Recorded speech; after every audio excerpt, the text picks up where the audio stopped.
오늘 요한복음 말씀을 가지고 내 안에 거하고 열매를 많이 맺으라라는 제목으로 함께 말씀을 상고해 보겠습니다. 요한복음 13장부터 16절에 있는 말씀은 다락방 강화라고 합니다. 고별 설교이기도 하죠. 예수님께서 아버지께로 올라가시기 전에 순환당하시고 부활하시고 영광을 받아 아버지께로 올라가시기 전에 제자들에게 마지막으로 당부의 말씀을 하시는 것이 바로 요한복음 13장부터 16장에 나와 있습니다. 특히 이 고별 설교에서의 중심은 새 계명, 너희가 서로 사랑하라라고 하는 새 계명과 또 오늘 말씀에 있는 것처럼 내 안에 거하라, 또 성령과 세상을 이기었노라 하는 승리의 선포가 주된 내용을 이루고 있습니다. 오늘 본문을 통하여서 주님은 제자들에게 말씀하십니다. 내 안에 거하라. 이 말씀이, 제자들에게 주신 이 말씀이 오늘 우리의 귀에, 우리의 심령에 주님의 음성으로 선포되기를 원합니다. 본문 보면은 1절과 5절에 예수님은 자신을 포도나무다라고 비유하고 계십니다. 왜 포도나무로 자신을 비유하여 선포하고 계실까요? 특별한 목적이 있겠죠. 포도나무 하면은 무엇이 떠오르십니까? 네, 역시 2부 예배는 정말 좋은 분위기에서, 마음이 열려있는 분위기에서 함께 하나님을 바라보는 시간인 것 같습니다. 포도를 기대하죠. 성경에 나오는 세 가지 과실 열매 나무들이 있습니다. 우리가 잘 아는 대로 올리브나무, 무화과나무, 그리고 포도나무입니다. 왜 이것이 유명한가라고 했을 때 주님은 아무래도 이스라엘 백성에게, 하나님 나라의 백성들에게 그 나무를 통한 열매를 강조하고 싶으신 건 아닌가, 이런 생각도 해봅니다.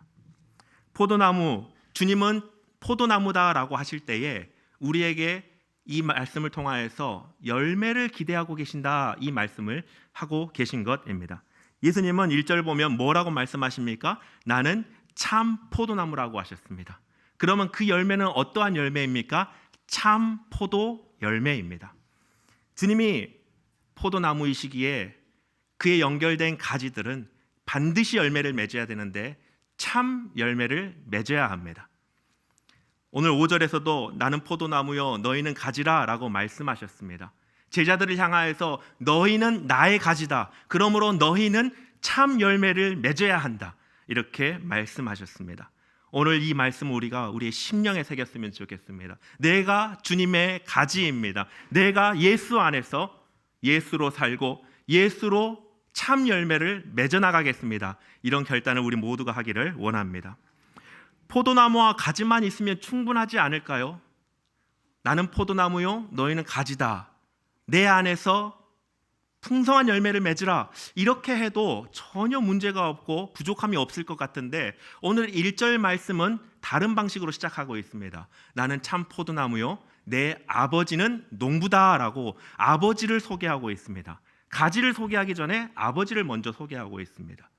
왜 그럴까요? 왜 예수님은 아버지를 소개하실까요? 중요한 의미가 있기 때문이겠죠. 아버지께서 어떤 일을 하십니까? 우리 2절 말씀을 함께 읽어보겠습니다. 물은 내게 붙어 있어 열매를 맺지 아니하는 가지는 아버지께서 그것을 제거해 버리시고, 물은 열매를 맺는 가지는 더 열매를 맺게 하려 하여 그것을 깨끗하게 하시느니라. 네, 말씀을 보면 농부이신 아버지가 하는 일이 뭐라고 나옵니까? 두 가지로 나오죠. 동사로 보면 제거하다, 제거해버리는 일을 하시고, 또 하나는 마지막에 나온 것처럼 깨끗하게 하시는 일을 합니다. 나무의 열매를 잘 맺게, 좋은 상품성 있는 열매를 맺게 하기 위해서 반드시 해야 되는 것 중에 하나가 바로 가지치기입니다. 왜냐하면 뿌리로부터 양분이 줄기를 타고 올라오는데, 나무를 타고 올라오는데 모든 가지마다 양분을 보내주는 것이 아니라 열매를 맺을 수 있는 좋은 가지에 양분을 집중시켜주기 위해서, 허투루 양분이 사용되지 않기 위해서 가지를 잘 쳐줘야지 좋은 상품성 있는 열매를 맺게 되죠. 아버지께서, 농부가 바로 그 일을 한다라고 말씀해주고 있습니다. 두 가지 중에 먼저 첫 번째를 살펴볼까요? 제거하십니다. 어떤 걸 제거하시죠? 말씀을 보면 무릇 내게 붙어 있어 열매를 맺지 않는 가지를 제거해 주신다라고 합니다. 제거하신다. 근데 조금 의아하지 않습니까? 내게 붙어 있어, 내게 붙어 있는 나무 가지인데 열매를 맺지 않는다고 싹둑 잘라버린다라고 하니 뭔가 그럴 수도 있지라고 생각할 수도 있지만, 나무에서부터 잘라진다는 것, 버림받는다는 것, 생명의 줄기에서 잘라진다는 것, 구원을 잃어버리는 것 아닌가 이런 생각이 들진 않으십니까? 여러분 구원에 대해서 어떻게 배우셨고 알고 계십니까? 내가 받은 구원, 하나님이 나를 구원해 주셨는데 하나님의 기분에 따라서 구원이 취소되는 구원입니까? 아니면은 내가 한 행동들에 대해서 점수를 매겨보고 잘한 것은 플러스, 못한 것은 마이너스, 마지막 날에 가서 주님이 딱 계산을 해보아서 적자면, 흑자면, 혹시 그렇게 배우셨나요? 우리는 구원을 그렇게 배우지 않았습니다. 그런데 오늘 말씀에 내게 붙어 있어 열매를 맺지 않는 가지를 아버지께서는 잘라버리시겠다라고 했습니다. 제거하신다라고 했습니다. 좀 의문이 가지 않습니까? 특히 알미니안주의가 이런 교리를 가지고 있습니다. 하나님이 택하신 자들을 구원을 베푸시는데 이들은 사람이 그 구원을 베푸실 때에 구원을 받지 않기로 정할 수 있다라고 합니다. 그리고 구원을 받았을지라도 잃어버릴 수 있는 구원이라고 주장합니다. 특히 이 본문의 15장 2절 말씀을 근거로 해서 이거 봐라, 붙어있는 나무 가지라도 열매가 없으면 주님은 아버지께서는 잘라버리시지 않느냐, 구원을 잃어버릴 수 있다라고 주장합니다. 구원이 그런 것입니까? 절대 그렇지 않습니다. 혹시라도 내가 구원받았다는 확신이 있지만 어느 때에 사단이 나를 유혹하고 나를 무너뜨리려고 공격해오는 그 공격에 넘어지지 마십시오. 주님이 나를 구원하셨다면 결코 버려지지 않는, 취소되지 않는, 잃어버리지 않는 확정적인 구원입니다. 또 이 말씀을 그래도 잃어버리지 않는 구원이다라고 해석하기 위해서 열심히 노력하신 분들도 있습니다. 특히 가지를 제거해버리다라고 하는 말이 원어로는 아이로라고 하는 단어가 사용이 되는데요, 제거하다, 버려버리다 이런 뜻도 있지만 들어 올리다라고 하는 뜻도 있습니다. 그러면 이런 해석을 이 말씀에 적용을 시켜보면 나무에 붙어있어 열매 맺지 않는 가지를 농부가 들어 올려주시고 라고 해석할 수 있습니다. 들어 올려주시고, 좋죠. 열매 맺지 않는 가지를 농부가 긍휼의 마음으로 바라보고 가지를 들어 올려서 햇빛도 잘 보게 해주시고 다른 나무 가지들의 방해를 뱉지 않게 해서 열매를 잘 맺도록 도와주신다. 얼마나 은혜가 됩니까? 연약한 나의 모습을 볼 때 하나님, 내가 열매가 없는데 나를 들어 올려주셔서 내가 열매 맺을 수 있도록 정말 도와주시는 그 하나님의 은혜가 이런 해석 가운데 있지 않습니까? 논리적이기도 하죠. 그러나 오늘 말씀에서는 이것을 말씀해 주시는 것이 아닙니다. 이 해석도 틀린 해석입니다. 분명한 것은 하나님은 열매 없는 가지를 잘라 제거해 버리신다라고 말씀해 주고 있습니다. 그런데 그것으로 끝나지 않죠. 6절 하반절 보면 이 가지가 어떻게 됩니까? 말라 제거해서 버려진 가지가 말라서 불에 던져지고 살라진다라고 합니다. 완전히 소멸되어 버리는, 완전히 파멸되어 버리는 그런 결론에 이르게 됩니다. 열매가 없는 가지 주님은 잘라버리시고 완전히 소멸시켜 버리십니다. 여러분은 어떠한 가지입니까? 열매가 붙어 있는 가지입니까? 아니면 내가 열매를 맺지 못함으로 구원을 잃어버릴 위기 가운데 있는 그런 가지는 아닙니까? 오늘 이 말씀을 볼 때 혹여나 오해하지 않으시길 바랍니다. 지금부터 잘 들으셔야 됩니다. 취사 선택에 들으시면 집에 가서 나는 구원을 잃어버린 것 같아 하시면 절대 안 됩니다. 요한복음에서 분명하게 주님은 말씀하십니다. 우리 6장 말씀을 함께 볼까요? 37절부터 39절 말씀입니다. 우리 함께 읽겠습니다. 아버지께서 내게 주신 자는 다 내게로 올 것이요 내게 오는 자는 결코 내쫓지 아니하리라. 내가 하늘에서 내려온 것은 내 뜻을 행하려 함이 아니요 나를 보내신 이의 뜻을 행하려 함이니라. 나를 보내신 이의 뜻은 내게 주신 자 중에 내가 하나도 잃어버리지 아니하고 마지막 날에 다시 살리는 이것이니라. 이 말씀이 무엇을 증거하고 있습니까? 아버지께서 택하신 자, 구원을 주시기로 택하신 자들을 아들에게 전부 주셨습니다. 근데 그 아들은 어떻게 합니까? 버리지 않습니다. 받아주신다는 겁니다. 근데 그것으로 끝나지 않습니다. 마지막에 39절을 보면 나를 보내신 이의 뜻은 내게 주신 자 중에 내가 하나도 잃어버리지 아니하고 마지막 날에 다시 살리는 이것이니라 라고 말씀하십니다. 하나도 잃어버리지 않고 한 생명도 잃어버리지 않고 오늘 말씀에 적용하면 가지 하나라도 버려지지 않게 마지막까지 인도하신다는 그 약속과 또 예수님의 순종이 여기에 나타나 있습니다. 구원은 확정적입니다. 가변적이지가 않아요. 이랬다가 저랬다가 하는 구원 아닙니다. 하나님은 우리를 구원하시기로 창세 전부터 정하셨고 그 아들, 하나님이신 그 아들이 그 약속을 보증하셨고 시행하셨습니다. 하나님이신 성령께서 이 땅에 보내심을 받아 우리 심령 가운데서 그것을 보증하시고 증언해 주십니다. 여기에 내가 없습니다. 나의 공로가 없습니다. 그래서 우리는 은혜에 의하여 믿음으로 말미암아 구원을 받아 이것이 하나님의 선물이다라고 합니다. 내가 자랑하지 못할 것은 내 공로가 아니기 때문입니다. 전적으로 삼위 하나님의 은혜고 공로고 인치심입니다. 그렇기에 구원은 이랬다가 저랬다가 하는 것이 아니라 변함없는 확정적인 구원입니다. 그렇다면 오늘 15장 2절 말씀은 어떤 의미로 우리가 받아들여야 할까요? 우리가 이 힌트 또한 요한복음에서 찾아보기를 원합니다. 요한복음 6장 70절 말씀입니다. 예수께서 대답하시되 내가 너희 12를 택하지 아니하였느냐? 그러나 너희 중에 한 사람은 마귀니라. 주님께서도 그 제자들 가운데 한 사람은 마귀였다라고 말씀해주고 있습니다. 제자의 무리가 있는데 그 한 사람은 마귀였습니다. 제자의 무리 가운데 있었습니다. 가룟 유다도 그 안에 있었고 예수님의 말씀을 들었고 어쩌면 감동이 있었을지도 모릅니다. 예수님의 말씀을 선포하실 때 이적을 보이셨을 때 감격했을지도 모릅니다. 그런데 그 끝은 어떠했습니까? 죽음이었습니다. 또 다른 말씀이 있습니다. 요한복음 6장 66절 말씀인데요. 그때부터 그의 제자 중에 많은 사람이 떠나가고 다시 그와 함께 다니지 아니하더라. 그의 제자 중에 많은 사람이 떠나가고 다시 다니지 않는다라고 요한은 설명해 주고 있습니다. 요한복음을 보면 그 무리들, 그 제자들과 참 제자와 구분하고 있는 것을 우리가 볼 수 있습니다.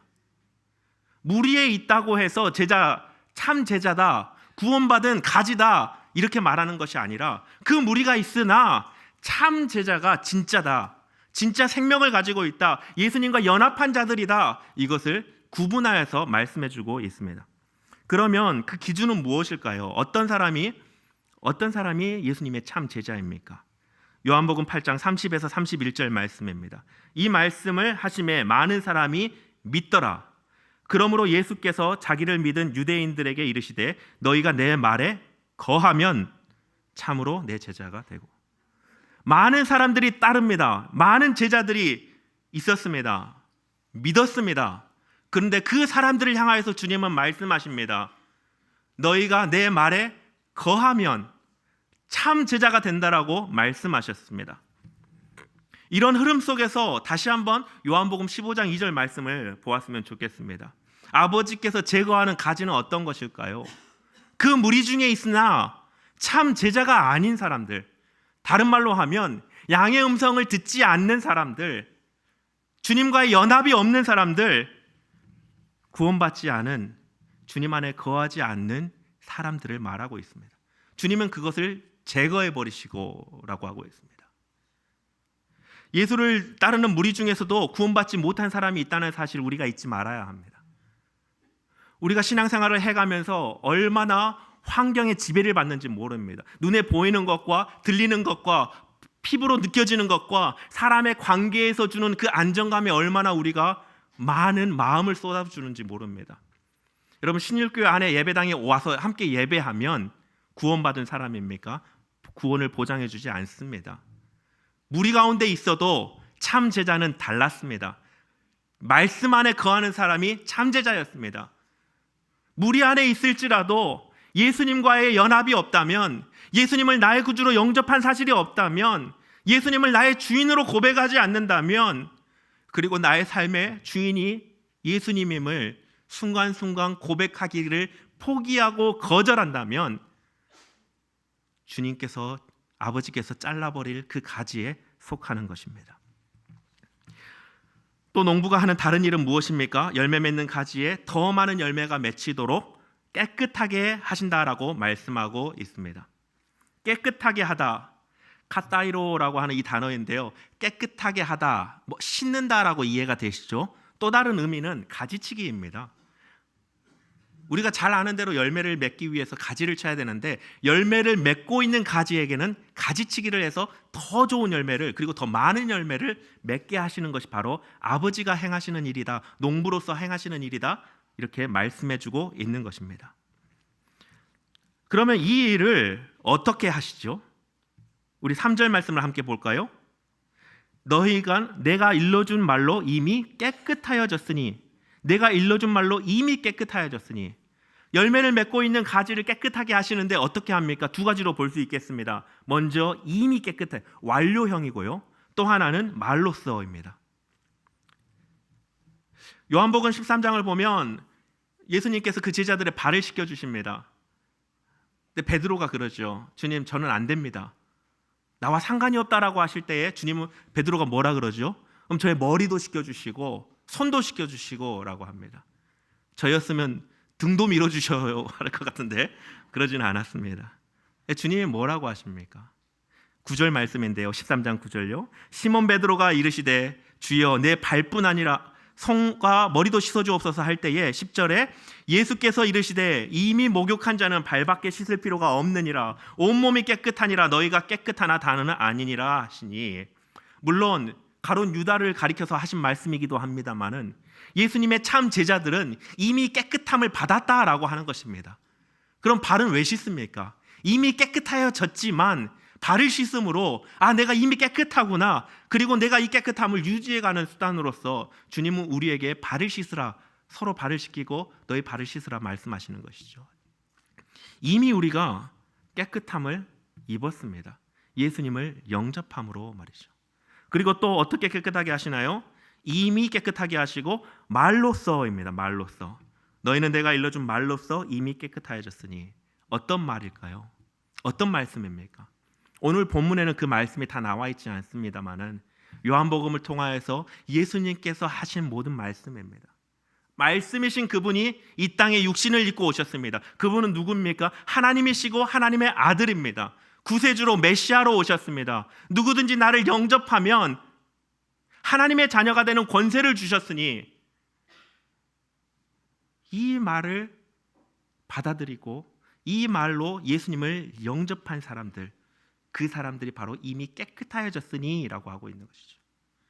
그러면 이 말씀을 정리를 해보면 1절부터 3절까지 나는 참 포도나무요 내 아버지는 농부이신데, 그 농부이신 아버지께서 무슨 일을 하냐? 나에게 붙어있는 참 제자인 가지인 너희들이 최상의 열매를 또 많이 맺을 수 있도록 너희를 깨끗하게 하시는데, 말씀으로 너희가 양분을 더 받을 수 있도록, 예수님을 영접하여 살고 있는, 주님으로 모시고 있는 너희들이 더욱더 양분을 받을 수 있도록 하늘 아버지께서 도우시고 있다, 이 말씀을 1절부터 3절까지 해주시고 있는 것이죠.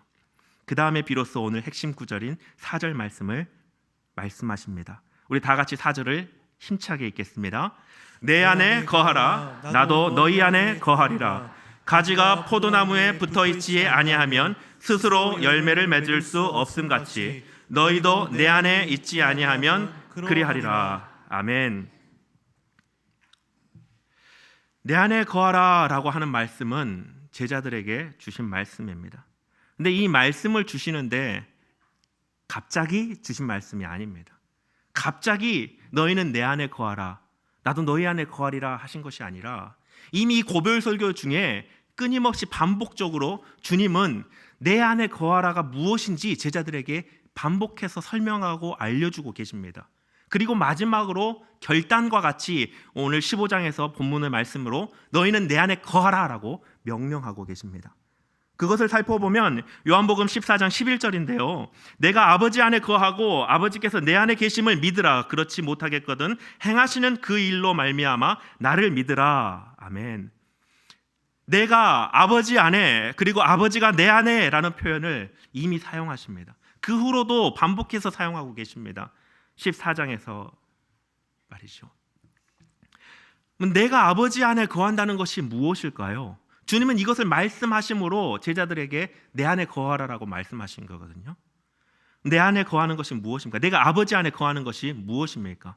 크게 두 가지로 생각해 볼 수 있습니다. 드러나는 것과 또 의존성을 의미합니다.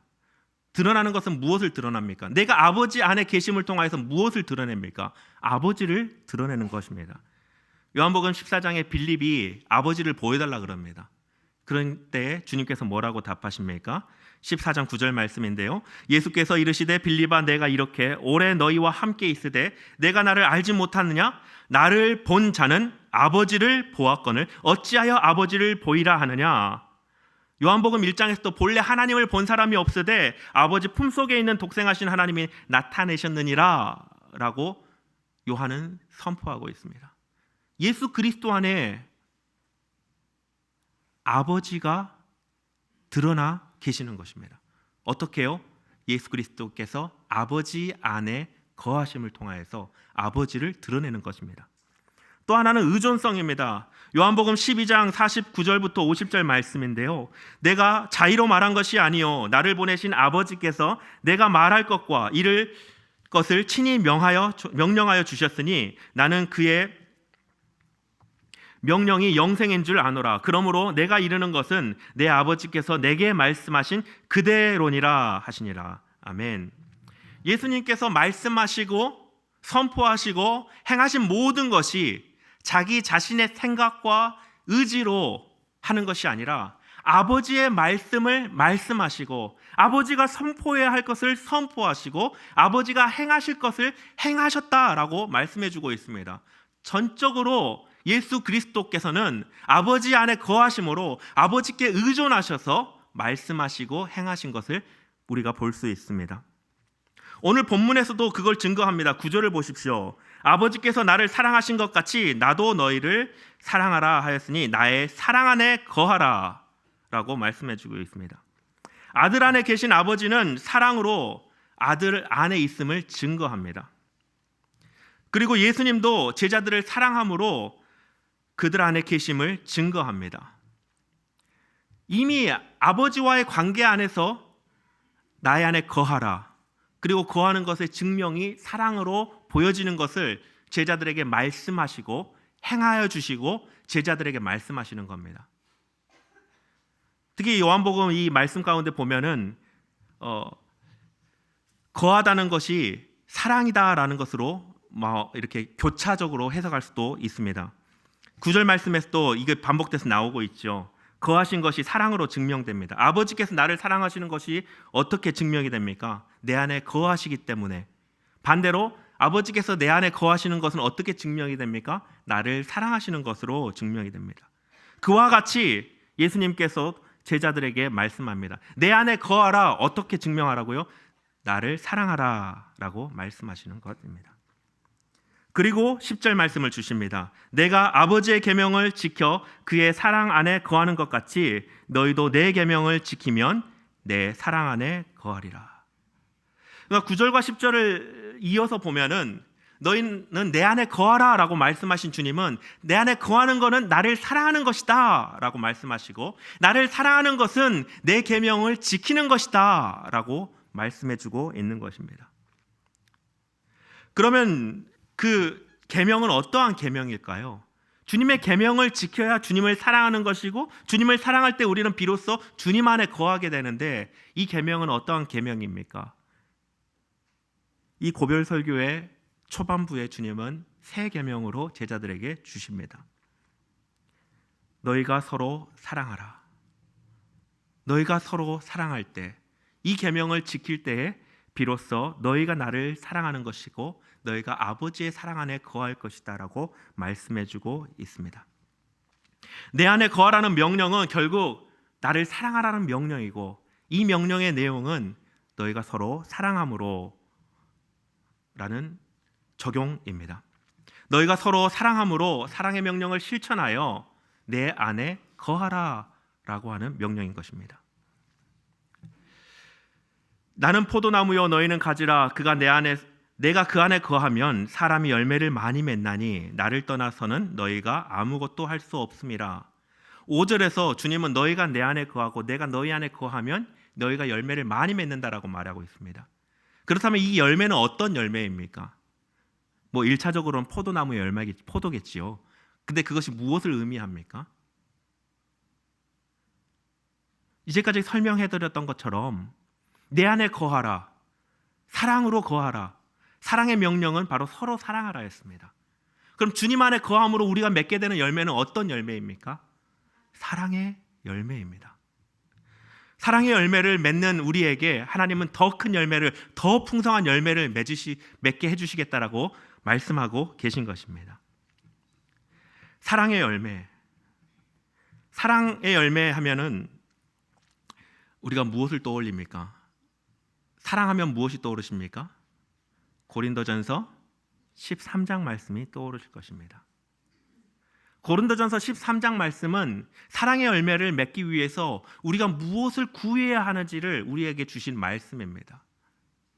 오늘 본문에서도 사랑의 열매를 많이 맺게 된다라고 말씀하시면서 약속으로 7절 말씀을 주십니다. 우리 7절을 함께 읽어볼까요?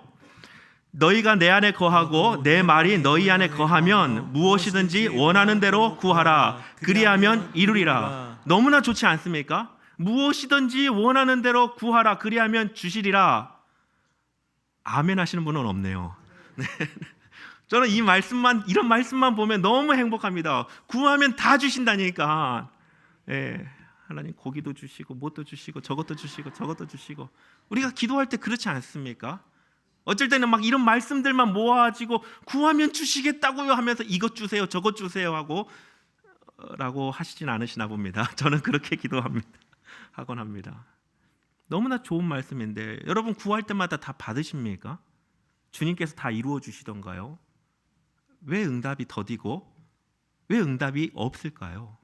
오늘 말씀을 보면 너희는 내 안에 거하고 내가 너희 안에 거하면 무엇이든지 필요한 것을 구하라고 하셨는데 내가 주님 안에 거하고 주님이 내 안에 거하면 사랑의 열매를 맺는데 사랑의 열매를 맺기 위해 필요한 무엇이든지 구하라라고 약속해 주신 것입니다. 우리가 구해야 되는 것이 사랑의 열매를 맺기 위해 필요한 것을 구하는 것이고 그것이 바로 고린도전서 13장에서 우리에게 주시는 말씀입니다. 고린도전서 13장 4절부터 7절까지의 말씀을 우리가 무엇을 구해야 될지 그것을 알아가는 그런 마음으로 읽겠습니다. 함께 읽겠습니다. 사랑은 오래 참고 사랑은 온유하며 시기하지 아니하며 사랑은 자랑하지 아니하며 교만하지 아니하며 무례히 행하지 아니하며 자기의 유익을 구하지 아니하며 성내지 아니하며 악한 것을 생각하지 아니하며 불의를 기뻐하지 아니하며 진리와 함께 기뻐하고 모든 것을 참으며 모든 것을 믿으며 모든 것을 바라며 모든 것을 견디느니라. 아멘. 주님을 따르는 참 제자들은 자신을 위해 살지 않습니다. 자기 중심성을 포기하는 게 제자입니다. 주님을 위해 살죠. 그런데 무엇을 위해서 구해야 됩니까? 나의 유익이 아니라 주님을 위해서 구하는데 사랑의 열매를 위해 다른 사람들의 유익을 구하라라고 하는 것입니다. 여러분 그리스도인들은요 재정적으로도 어느 정도 복을 받습니다. 주님이 인도하시는 것 같이 느껴집니다. 왜냐하면 나를 사랑하셔서 물론 그런 것도 있습니다만은 다른 사람들에게 그 사랑을 나누고 열매를 맺게 하기 위해서 주님께서 복을 주신다고 저는 확신합니다. 2년 전에 새생명 축제를 하는데 한 권사님이 저에게 간증하셨습니다. 자기가 권사님께서 교제하는 한 그룹이 있는데 새생명 축제로 초대하고 싶은데 좋은 자리에서 좋은 마음을 갖게 하는 그 자리에서 초대하고 싶은데 좋은 식사를 대접하면서 초대하고 싶다는 겁니다. 그래서 기도하고 있었는데 갑자기 꽁돈이 생긴 겁니다. 목돈이 생겼어요. 좋은 곳에서 식사 대접하면서 그들의 마음을 열고 환대하고 새생명 축제로 오지 않겠습니까? 더 좋은 것이 있습니다. 이렇게 초대하셨다는 겁니다. 몇 분만 오셨는데 그 이야기를 나누는 우리 권사님의 표정이 너무나 기쁘신 거예요. 왜 그럽니까? 사랑의 열매를 맺기 위해서 주님께 구할 때 주님이 주신 것을 보고 그 기쁨이 큰 것입니다. 아주 작은 것일지라도 우리가 주님께 필요한 것을 구할 때 사랑의 열매를 위해서 구하시길 바랍니다. 또한 우리가 구해야 될 것이 있습니다. 우리의 내면을 위해서 구해야 됩니다. 오래 참음, 온유, 성내지 않음, 시기하지 않음, 무례히 행하지 않음. 제 배우자가 그랬으면 좋겠죠. 아닌가요? 나에게 적용하면 어떻습니까? 그런 사람이 되고 싶지요. 잘 되든가요? 저도 오래 참으려고 하는데 쉽지 않은 것을 여러 번 경험하고 매번 좌절하고 있습니다. 성을 내지 않아야 되는데 왜 이렇게 화가 많습니까? 아무리 노력해도 이것은 도대체가 이룰 수 없는 자질들인 것 같습니다. 그런데 이런 내면적인 이 성품의 자질들이 어디에 필요합니까? 공동체를 결속시키는 데 필수적으로 필요합니다. 서로 화만 내보십시오. 그 가정이 하나 되는 가정이 될 수 있겠습니까? 참아주지 않으면 안 됩니다. 주님께서 이런 사랑장에서 이런 것들을 말씀해 주시는 것은 사랑의 열매를 맺기 위해 이런 것들을 구하라라고 우리에게 주신 것입니다. 그런데 여기 한 가지가 더 있습니다. 오늘 본문 뒤에 요한복음 16장에서는 성령을 주시겠다라고 약속하셨습니다. 우리에게 구하라. 그러면 성령께서 너희 안에 내주하시며 도와주시겠다라고 약속해 주고 계신 것입니다. 또 우리가 주님의 서로 사랑하는 명령에 순종하기 위해서 성령을 구하고 또 우리가 또 하나 바라보고 붙잡아야 될 것이 있습니다. 오늘 본문의 마지막 절입니다. 11절 말씀인데요. 내가 이것을 너희에게 이름은 내 기쁨이 너희 안에 있어 너희 기쁨을 충만하게 하려 함이니라. 아멘. 결론입니다. 이것이 너희가 내 안에 머물러서 내가 너희 안에 머무르고 너희가 사랑의 열매를 충분히 많이 맺으면 어떻게 됩니까? 내 기쁨이 너희 안에 있어 너희 기쁨이 충만케 하려 함이라. 이것이 바로 우리를 위해 이 땅에 오신 예수 그리스도의 목적이고 하나님 나라를 우리에게 주신 목적입니다. 우리가 주님 안에 거함으로 서로 사랑하라는 명령에 순종하여 주님을 사랑하고 주님을 사랑함으로 주님 안에 거할 때에 우리 안에 어떠한 축복이 주어집니까? 주님의 기쁨이 우리에게 주어집니다. 우리가 주님 안에 거할 때 무엇이 주어집니까? 주님의 평강이 주어집니다. 우리가 주님 안에 거할 때 무엇이 주어집니까? 하나님의 나라가 우리에게 주어진다라고 말씀해주고 약속해주고 축복해주고 계신 것입니다. 오늘 말씀을 보면은요, 우리의 관점을 하나 바꿔야 될 것이 있습니다. 우리는 이렇게 생각합니다. 주님, 내 삶에 오십시오. 주님, 내 삶에 들어와 주셔서 내 삶이 잘 되게 해주십시오. 우리는 이런 컨셉으로 우리는 이렇게 개념을 잡고 하나님과 관계하지 않습니까? 근데 주님은 그렇게 말씀하지 않으셨습니다. 너희는 내 안에 거하라입니다. 내가 주님의 삶 가운데로 참여하겠습니다. 이것이 바로 참 제자가 드려야 할 기도이고 올바른 태도입니다. 그럴 때 주님께서 기쁨을 주시고 평강을 주시고 하나님의 나라를 주시겠다라고 오늘 결론으로 약속해 주고 계십니다. 말씀을 정리하겠습니다. 주님은 제자들에게 명령하셨습니다. 너희는 내 안에 거하고 열매를 많이 맺으라. 참 포도나무이신 예수님 안에 거하라라고 말씀하시고 아버지이신 하늘 아버지께서는 그 모든 과정 가운데 사랑의 열매를 맺어가도록 아버지의 최선으로 도우고 계십니다. 보혜사 성령님께서는 우리 안에 내주하셔서 열매를 맺기에 필요한 것을 구할 때마다 그것을 채워주시고 계십니다. 그러면서 우리에게 말씀하십니다. 서로 사랑하여 사랑의 명령을 순종하여 내 안에 거하라. 이 음성이 오늘 우리의 귀에 들렸는데 우리의 심령에 새기고 이 한 주간도 주님 안에 거하기를 힘쓰므로 하나님이 주시는 기쁨과 평강과 하나님의 나라를 마음껏 누리시기를 주님의 이름으로 축원드립니다.